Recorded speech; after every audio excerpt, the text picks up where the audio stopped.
भूमिका। जातक कथाएं बुद्ध के पूर्व जन्मों की कहानियां हैं जिनमें नीति, नैतिक शिक्षा और जीवन की महत्वपूर्ण सीख दी जाती है। तिन्दुक जातक भी उन्हीं कथाओं में से एक है जो हमें लोभ, अनुचित आचरण और विवेकहीन कार्यों के दुष्परिणामों के बारे में बताती है। कथा का प्रारंभ बहुत समय पहले, जब भगवान बुद्ध ने बोधि प्राप्ति नहीं की थी। वे अनेक जन्मों में विभिन्न रूपों में जन्म लेते रहे। इसी क्रम में एक जन्म में वे एक बुद्धिमान ब्राह्मण के रूप में जन्मे। यह घटना वाराणसी, प्राचीन काशी राज्य में घटित हुई, जहां ब्रह्मदत्त नामक राजा का शासन था। राजमहल के अंदर एक विशाल और सुंदर तिन्दुक वृक्ष कृष्णातेंदु डियोस्पिरोस मोंटाना था। ये वृक्ष अत्यंत मीठे और स्वादिष्ट फलों से लदा रहता था। चूंकि यह वृक्ष राजमहल के भीतर स्थित था, इसलिए केवल राजा और राज परिवार के सदस्य ही इसके फलों का आनंद ले सकते थे। आम जनता के लिए इस वृक्ष तक पहुंचना कठिन था और किसी को भी इसकी अनुमति नहीं थी। लालची व्यक्ति की योजना। एक दिन एक साधारण व्यक्ति जो बहुत ही लोभी था, उसने सुना कि राजमहल में एक विशेष वृक्ष है जिसके फल बहुत ही स्वादिष्ट होते हैं। उसने सोचा, अगर मैं किसी भी तरह से इस वृक्ष के फलों को प्राप्त कर सकूं, तो यह मेरे लिए बहुत लाभदायक होगा। उसने इस विषय में सोचना शुरू किया और एक चालाक योजना बनाई। उसने तय किया कि अगर वह पेड़ को जोर से हिलाएगा तो कुछ फल गिर जाएंगे और वह उन्हें चुपचाप उठाकर खा सकता है।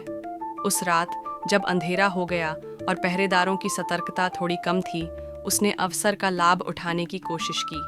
वह राजमहल की दीवार के पास गया और किसी तरह अंदर घुसने में सफल हो गया। उसने तिन्दुक वृक्ष के पास पहुंचकर उसे जोर जोर से हिलाना शुरू किया ताकि फल नीचे गिर सके। धोखाधड़ी का परिणाम, पेड़ को जोर से हिलाने के कारण केवल फल ही नहीं गिरे, बल्कि इससे बहुत अधिक शोर भी हुआ। राजमहल के पहरेदारों ने यह शोर सुना और तुरंत सतर्क हो गए। वे उस दिशा में दौड़े और उस व्यक्ति को रंगे हाथों पकड़ लिया। पहरेदारों ने उसे बांध दिया और राजा के समक्ष पेश किया। राजा ब्रह्मदत्त ने उसे कड़ी निगाहों से देखा और पूछा, तुम कौन हो और तुमने राजमहल में घुसकर इस वृक्ष को क्यों हिलाया? डर के कारण वह व्यक्ति कांपने लगा और घबराते हुए बोला, महाराज, मैंने सुना था कि इस वृक्ष के फल बहुत ही स्वादिष्ट होते हैं और मैं उन्हें प्राप्त करना चाहता था। इसलिए मैंने पेड़ को हिलाया ताकि फल गिरे और मैं उन्हें ले सकूं। मैं क्षमा चाहता हूँ। राजा को यह सुनकर क्रोध आ गया। उन्होंने कहा, तुम्हारी यह धूर्तता और लोभ तुम्हें दंड दिलवाएगा। बिना अनुमति के चोरी से राजमहल में घुसकर फल चुराने की कोशिश करना एक गंभीर अपराध है। राजा ने अपने मंत्रियों से विचार विमर्श किया और निर्णय लिया कि इस व्यक्ति को दंड स्वरूप कारावास में डाल दिया जाए ताकि वह भविष्य में इस प्रकार की मूर्खता न करे।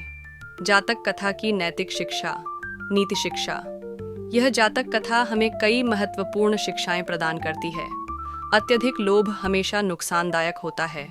यदि हम किसी चीज़ को पाने के लिए अनुचित तरीका अपनाते हैं तो हमें उसके दुष्परिणाम भी झेलने पड़ते हैं।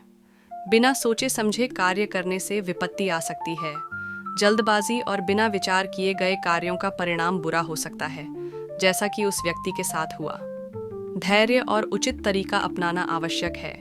जो चीज़ें सही प्रयास और विधि से प्राप्त की जाती हैं, वे लंबे समय तक सुख देती हैं, जबकि अनुचित तरीके से प्राप्त वस्तुएं संकट ला सकती हैं।